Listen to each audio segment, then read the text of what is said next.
Tu pensais qu'elle t'aimait, la manière dont elle riait à tes blagues, la façon dont elle te regardait, comme si tu étais le seul homme vivant, la douceur de son toucher, la chaleur de sa peau, l'invitation silencieuse dans chacun de ses gestes. Elle t'appelait l'élu. Elle jurait n'avoir jamais rencontré quelqu'un comme toi. Mais un jour, plus rien. Elle s'est refroidie, évaporée. Elle t'a bloqué, ignoré, remplacé, comme si tu n'avais jamais existé. Et maintenant, tu fixes le vide, la gorge serrée, la conscience en ruine, en murmurant « Qu'est-ce qui vient de se passer ?» Voici la vérité que personne ne t'a dite. Elle ne t'a jamais aimé. Elle a aimé la façon dont tu la faisais se sentir pendant un instant. Elle ne t'a pas trahi. Elle est simplement redevenue elle-même. Le masque est tombé, le fantasme est mort. Et tout ce qu'il reste, c'est le silence. Mais ça n'a pas toujours été ainsi. Autrefois, peut-être il y a des décennies, l'amour signifiait profondeur, loyauté, souffrance partagée. Aujourd'hui, l'amour est devenu une drogue. Sortir avec quelqu'un dans ce monde moderne, c'est un jeu. Et les femmes sont devenues des toxicomanes du plaisir immédiat, dépendantes de la validation, sacrifiant la vertu pour l'éphémère. Tu ne perds pas face à des hommes meilleurs. Tu perds face à 1000 likes, à des visages filtrés, à une attention fragmentée par les notifications. La femme que tu essaies d'aimer s'est déjà vendue à l'algorithme, et tu le sais. Tu le sens chaque fois qu'elle prend son téléphone en plein milieu d'une conversation. Chaque fois que ses yeux explorent la pièce, à la recherche de mieux.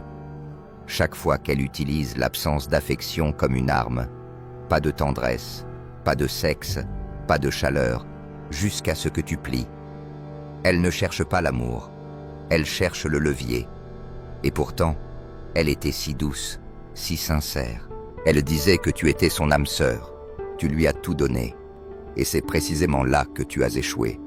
Les hommes modernes jouent à un jeu antique avec de nouvelles règles, et ils perdent. Tu pensais que l'amour, c'était offrir, construire, donner. Elle jouait aux échecs. Tu écrivais de la poésie, et pendant que tu rêvais d'un futur commun, elle calculait combien d'options elle pouvait encore garder en réserve. Ce n'est pas de l'amertume. C'est une opération chirurgicale de la lucidité, une extraction sans anesthésie de l'illusion. Et si tu ressens de la douleur maintenant, tant mieux. Parce que cette douleur, c'est ton âme qui se débat derrière les barreaux de l'aveuglement. Tu as projeté le divin sur ce qui était jetable. Et c'est pour cela que tu souffres. Tu as aimé un masque. Tu as aimé l'idée que tu t'étais faite d'elle. Mais tu n'as jamais vu la femme en dessous, car il n'y avait rien de réel à voir. Rien qu'un égo, un tourbillon de chaos, une ombre vide. Carl Jung l'avait anticipé. Schopenhauer l'avait hurlé dans l'encre. Freud l'avait disséqué dans des cabinets remplis d'hommes brisés. Et maintenant, c'est ton tour. Prépare-toi, car une fois que tu vois à travers elle, tu ne pourras plus jamais détourner le regard. Les femmes, par nature, ne sont pas conçues pour servir l'individu, mais pour servir l'espèce. Schopenhauer ne l'a jamais adouci. Il n'a jamais romantisé le féminin. Il n'a jamais vénéré des illusions de déesses ou de reines. Il a vu les femmes telles qu'elles sont, des machines de survie évolutive. La femme est le sexe qui choisit. L'homme est celui qui doit être choisi. Traduction. Elle n'a jamais été à toi. Elle n'était jamais destinée à l'être. Schopenhauer regardait la nature, pas les poèmes. Il a vu au-delà des visages peints, des romances scénarisées, des performances soigneusement exécutées. Et il a compris, le féminin n'est pas bâti pour aimer, il est bâti pour préserver l'espèce. Pas tes rêves, pas ton âme, pas ton cœur. Ces instincts ne servent qu'un maître, la biologie. Et la biologie se moque de tes intentions. Elle choisit en fonction de l'utilité. Schopenhauer écrivait que la femme n'est pas une créature morale dans le sens philosophique, mais une créature pratique. Ses décisions ne sont presque jamais fondées sur ce qui est juste. Elles sont basées sur ce qui fonctionne, ce qui la sécurise, ce qui élève son statut, ce qui lui donne un avantage immédiat. Voilà pourquoi elle peut dire « je t'aime » le lundi et t'ignorer le vendredi. ce n'est pas qu'elle est cruelle, c'est que son amour est conditionnel. Tu étais utile, tu étais amusant, tu étais captivant, jusqu'à ce que tu ne le sois plus. Les hommes modernes confondent l'approbation temporaire des femmes avec la loyauté éternelle. Mais Schopenhauer savait que la loyauté meurt dès que l'avantage disparaît. L'illusion de l'égalité.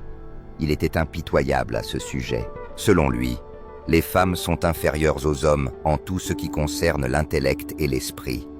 Une telle phrase le ferait bannir aujourd'hui de toutes les plateformes. Mais voilà le paradoxe. Il ne disait pas cela pour insulter les femmes. Il le disait pour libérer les hommes de leurs illusions. Il voulait que les hommes arrêtent de s'attendre à ce que le féminin reflète le masculin, surtout dans l'amour, la profondeur ou le sacrifice. Les femmes ne sont pas des hommes avec des courbes, elles ne sont pas des égales émotionnelles. Elles ne sont pas des partenaires spirituels tels que la plupart des hommes les rêvent. Elles sont des adaptatrices, des répondantes, des manipulatrices de perception pour survivre. Et le monde moderne n'a fait qu'amplifier cela. Instagram, TikTok, OnlyFans, une boucle de rétroaction constante de validation masculine, simplement pour exister. La femme moderne n'a pas besoin d'aimer. Elle doit juste avoir l'air aimable. Et c'est ce que Schopenhauer avait vu il y a des siècles. La performance, le masque, l'illusion, la femme moderne et l'instinct schopenhauerien devenu arme. Aujourd'hui, la femme a été optimisée, non pas pour la famille, non pas pour la vertu, non pas pour l'âme, mais pour l'hypergamie et la nouveauté sans fin. Tu crois qu'elle t'appartient ? Elle appartient à l'algorithme. Tu crois bâtir quelque chose de réel ? Elle exécute une simulation mentale. Puis-je avoir mieux ? Puis-je obtenir plus ? Puis-je faire un échange ?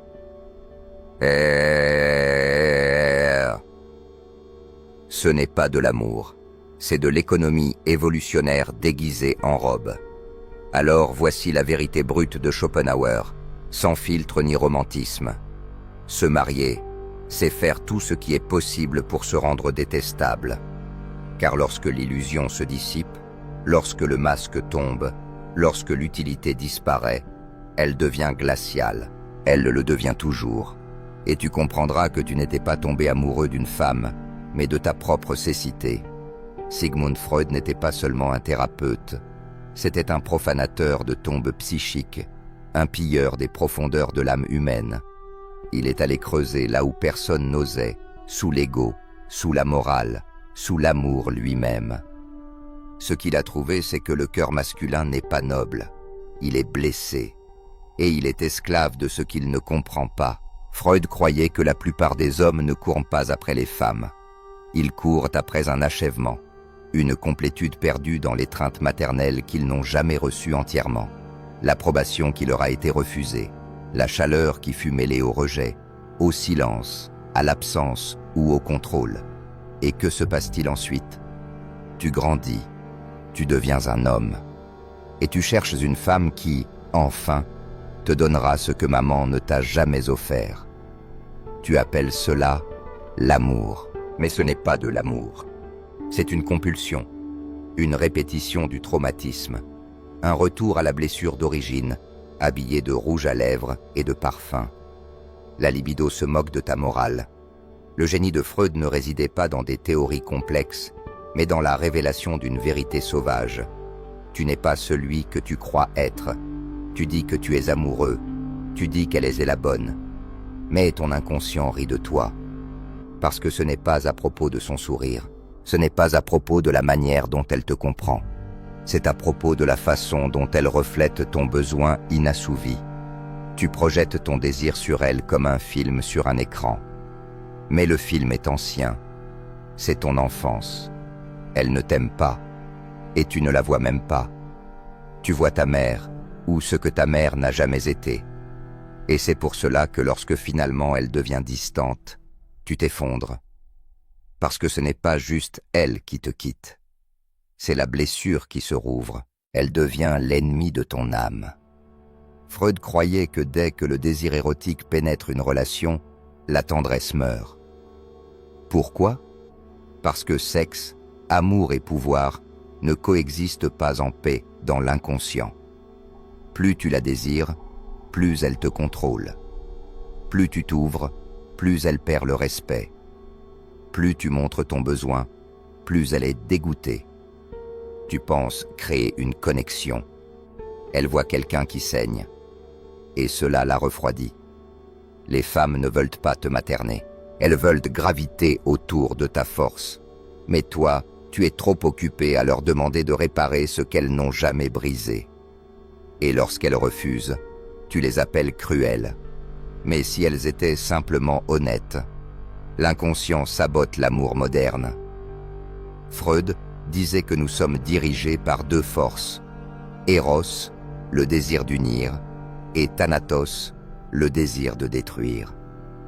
Les relations modernes sont le point de collision. Les hommes viennent chercher le salut, les femmes viennent chercher un avantage. Les deux sont inconscients, les deux mentent.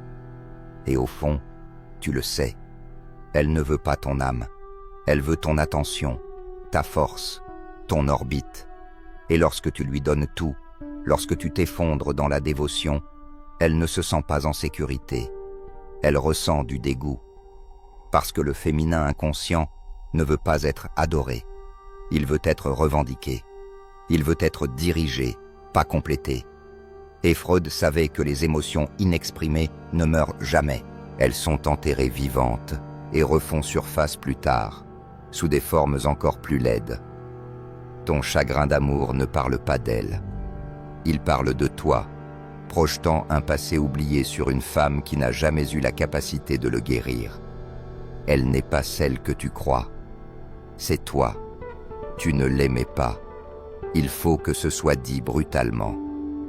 Tu aimais l'anima, ton archétype féminin intérieur, ton idéal inconscient, la déesse que tu as forgée dans ton propre esprit. Et comme un fou, tu as vu cette illusion dans ses yeux et tu es tombé à genoux. Carl Jung nous avait prévenus. L'anima n'est pas une femme, elle est ton ombre en soi. Ah, tu ne l'aimes pas. Tu aimes le miroir. L'anima est la moitié manquante de ton âme projetée à l'extérieur. Elle se manifeste sous forme d'enchantement, d'obsession, d'ivresse romantique. Tu penses, elle est différente, elle me complète, c'est elle. Non, elle n'est pas différente. Elle est simplement le réceptacle parfait de ton illusion. Ton anima s'attache aux femmes qui déclenchent les contenus inconscients non résolus, surtout la douleur. C'est pourquoi tu tombes amoureux des femmes mystérieuses, blessées, inaccessibles. Tu ne veux pas une intimité réelle. Tu veux que ton propre fantôme t'aime en retour. Et elle joue juste son rôle. Pendant un temps, la déesse se transforme en cendre. Au début, elle est divine. Elle dit les bonnes choses. Elle reflète ton feu. Elle renvoie ta faim. Mais ensuite, le masque tombe. L'anima se dissout. Et tu commences à la voir telle qu'elle est, superficielle, égocentrique, perdue en elle-même, ni déesse, ni reine. Juste une femme moderne élevée par des écrans et la rareté. Aucun mythe, aucune profondeur, aucune âme. Juste des selfies choisis, des traumas non résolus et une capacité d'attention de 30 secondes. C'est ce que Jung appelait la mort de la profondeur. L'anima n'a plus de pouvoir dans un monde qui vénère l'ego. Et la femme moderne, elle, n'a plus accès à l'âme. Elle vit en surface, dans des boucles de dopamine, des illusions esthétiques, des micro-validations en continu. Tu essaies de l'aimer. Tu veux lui donner ton soi mythique. Et elle te regarde comme si tu parlais une langue étrangère. Parce que c'est le cas. Les femmes modernes ne peuvent plus porter l'anima. Jung croyait que le féminin était le portail vers l'âme, que l'homme pouvait accéder à son inconscient par la femme, par sa douceur, son intuition, son mystère. Mais que se passe-t-il quand elle n'a plus aucun mystère? Quand elle n'est plus qu'un enchaînement de reels Instagram? L'anima se fane, l'amour meurt, et l'homme moderne reste affamé, en quête de sens dans un corps dénué de signification. Elle a les courbes, le regard, la voix, mais la profondeur s'est envolée. Et tu le ressens, tu souffres de ce vide. Mais chaque fois que tu essaies d'aller plus loin, elle disjoncte. Car la profondeur exige du silence. Et elle n'a pas été silencieuse depuis des années. L'illusion n'était jamais la sienne, c'était la tienne. Tu n'es pas tombé amoureux d'elle, tu es tombé amoureux de ton propre mythe. L'anima, c'était ton désir, portant son visage. Et au moment où tu as essayé de la saisir comme réelle, elle s'est effondrée. Alors que demande Jung, retire la projection, tu es l'illusion, intègre l'anima en toi et non en elle. Car si tu continues à la chercher dehors, dans le monde, tu ne rencontreras que des fantômes, des masques, des coquilles vides. Les femmes modernes ne peuvent pas porter ton âme. Elles ne le veulent pas.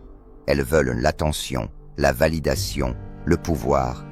Mais ton âme veut la vérité. Et elle est en train de mourir, à force que tu mendis du sacré à ce qui n'a plus d'âme.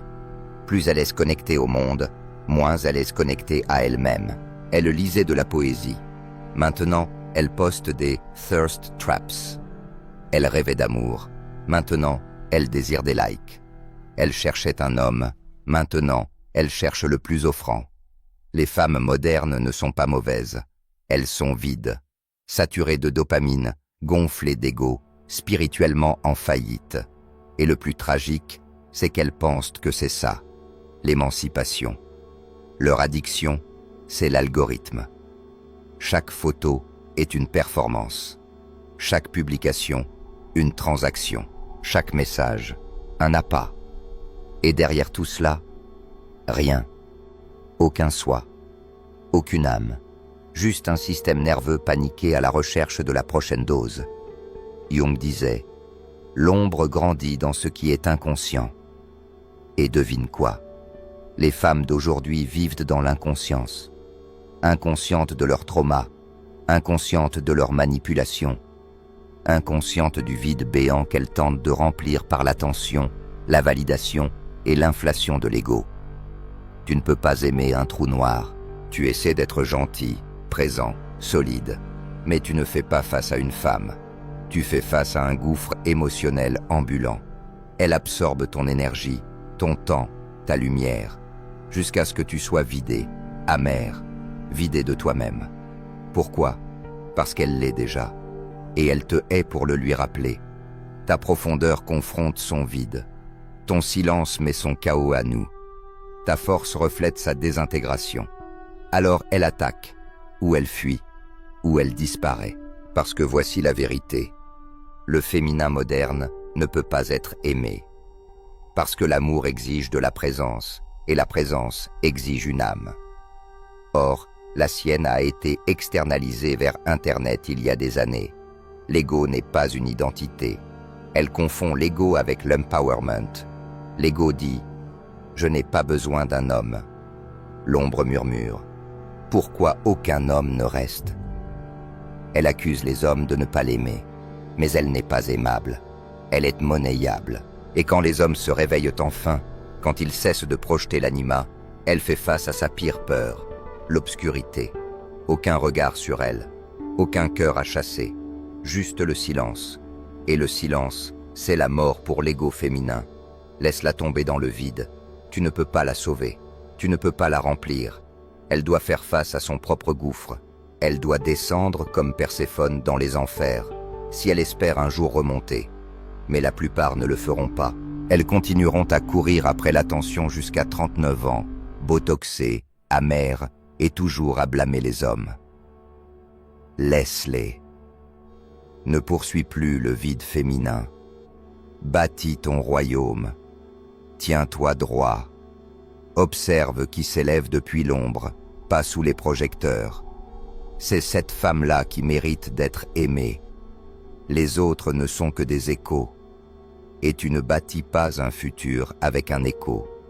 Cesse de chercher le féminin pour te compléter. Deviens entier. Qu'elle devienne optionnelle. Tu as vu à travers l'illusion. Le masque est fissuré. L'anima s'est dissipé. La poursuite s'est effondrée dans le silence. Et maintenant, tu es assis dans les ruines, te demandant quoi faire. C'est là que la majorité des hommes craquent. Ils deviennent soit des cyniques amers au discours rouge, soit des lâches spirituels rampant de nouveau vers le féminin pour une dernière dose d'attention. Mais pas toi, parce que maintenant tu sais que tu n'étais jamais censé être son sauveur, tu étais censé devenir le tien. Tue le rêve, sauve l'homme. La bonne femme n'existe pas.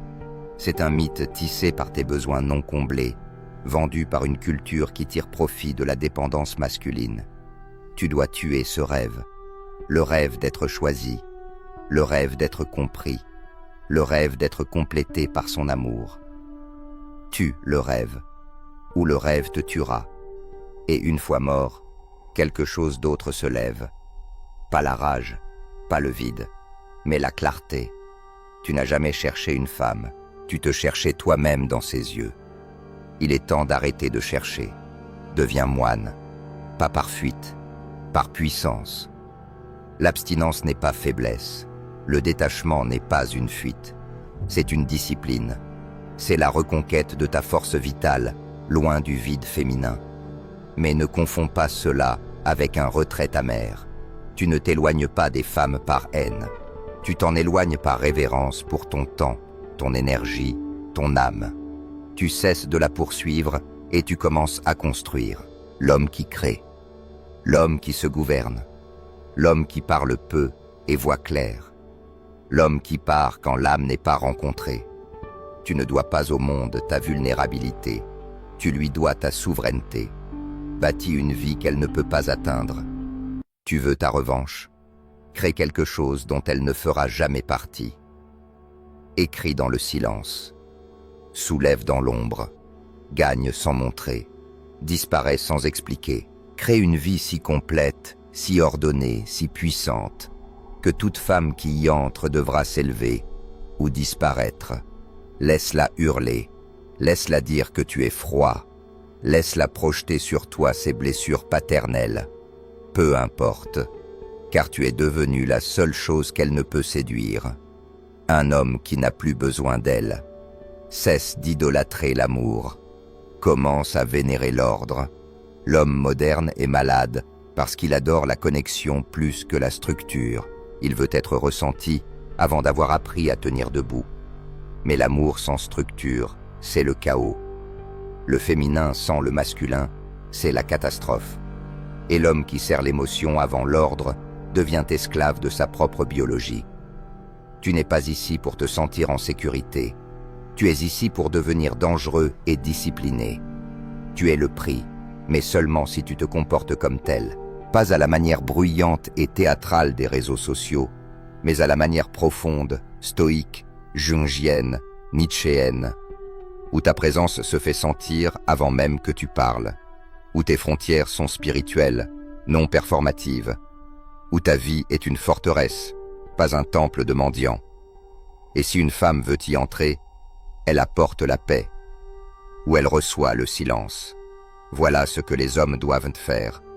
Reprendre l'âme, rejeter le fantasme, se lever non pas en amant, mais en roi, parce qu'à notre époque, l'amour est une guerre, et seul l'homme qui n'en a plus besoin en sort vainqueur. Tu ne l'as pas perdu. Tu as perdu l'illusion que tu avais d'elle. Et c'est une libération. Il y a un silence dans lequel les hommes entrent après l'effondrement. Ce n'est pas le silence de la défaite, c'est le silence de la lucidité. Plus d'illusions, plus de projections, plus de supplications lancées aux ombres pour un peu d'affection. Juste une vérité qui résonne dans tes os. Elle n'était jamais à toi. Elle était le miroir de ton désir. Tu n'as pas été trahi. Tu as été réveillé. Et se réveiller fait mal. La douleur que tu ressens n'est pas un chagrin d'amour. C'est la mort de ton ego. C'est ton enfant intérieur regardant l'anima disparaître.